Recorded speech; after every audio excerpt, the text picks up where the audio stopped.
এরা সেই মানুষ যারা বাইরে থেকে পবিত্রতার মুখোশ পরে, কিন্তু ভিতরে ভিতরে নোংরা চিন্তায় ভরা।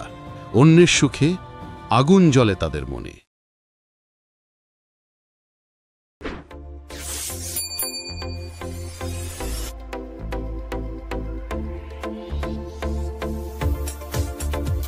আসসালামু আলাইকুম সুপ্রিয় দর্শক মণ্ডলী, আপনি কি কখনো খেয়াল করেছেন আমাদের সমাজে একদল মানুষ আছে যারা মুখে বলে, আমি এখন আল্লাহর পথে চলি, আমি হেদায়েত পেয়েছি, আমি এখন পর্দা করি, নামাজ পড়ি, কোরআন শিখি ইত্যাদি। কিন্তু তাদের আচরণে দেখা যায় আল্লাহর নাম মুখে, আর হৃদয়ে ভরা ঘৃণা, হিংসা আর অহংকার। এরা সেই মানুষ যারা বাইরে থেকে পবিত্রতার মুখোশ পরে, কিন্তু ভিতরে ভিতরে নোংরা চিন্তায় ভরা। যাদের পর্দা শুধু মুখে, কিন্তু অন্তরটা উন্মুক্ত শয়তানের প্ররোচনায়। এরা মানুষের পিছনে কথা বলে, গীবত করে, বিদ্বেষ ছড়ায়। অন্যের সুখে আগুন জ্বলে তাদের মনে। কেউ একটু ভালো কিছু করলে ওরা বলে রিয়া করছে, আর নিজের ভালো কাজকে বলে ইখলাস। সবচেয়ে ভয়ঙ্কর দিকটা হলো, এই ভণ্ড হেদায়েত প্রাপ্তরা অন্যের দুর্বল জায়গায় আঘাত করে। কারো জীবনে একটু সমস্যা হলে তারা পরামর্শ দেয় না, বরং ভিতরে ভিতরে আনন্দ পায় আর মুখে বলে আল্লাহর পরীক্ষা চলছে, কিন্তু নিজের ভিতরের শয়তানকে দেখে না কখনো। এরা এমনও আছে যারা স্বামীকে তার মা, ভাই, বোনের থেকে দূরে রাখে। মিষ্টি কথায় বলে আমি শুধু তোমাকেই চাই, কিন্তু ভিতরে ভিতরে আলাদা করে দেয় একটা পরিবারকে।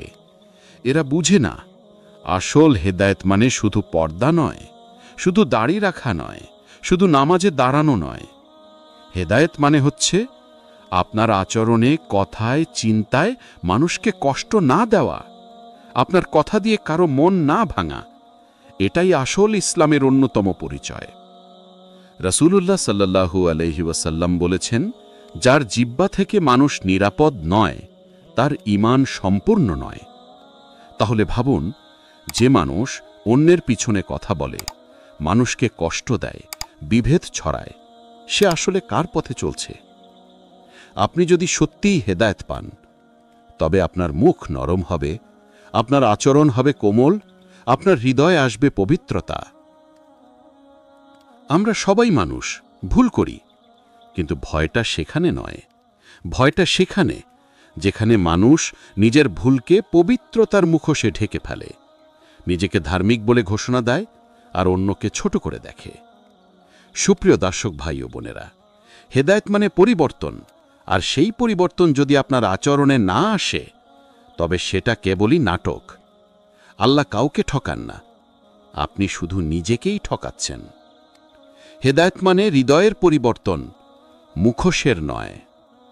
বন্ধুরা, ভিডিওটি ভালো লেগে থাকলে লাইক করবেন, শেয়ার করে আপনার বন্ধুদের একবার সুযোগ করে দিবেন। অনুরোধ থাকবে, পেজ বা চ্যানেলে নতুন হয়ে থাকলে ফলো কিংবা সাবস্ক্রাইব করে বেল বাটনটি প্রেস করে দেওয়ার জন্য। আর আজকের ভিডিওর বিষয়ে আপনার কি মন্তব্য, তা কমেন্ট বক্সে কমেন্ট করে জানাতে ভুলবেন না। দেখা হবে নেক্সট এপিসোডে। সেই অবধি সবাই ভালো থাকবেন, সুস্থ থাকবেন। আল্লাহ হাফেজ।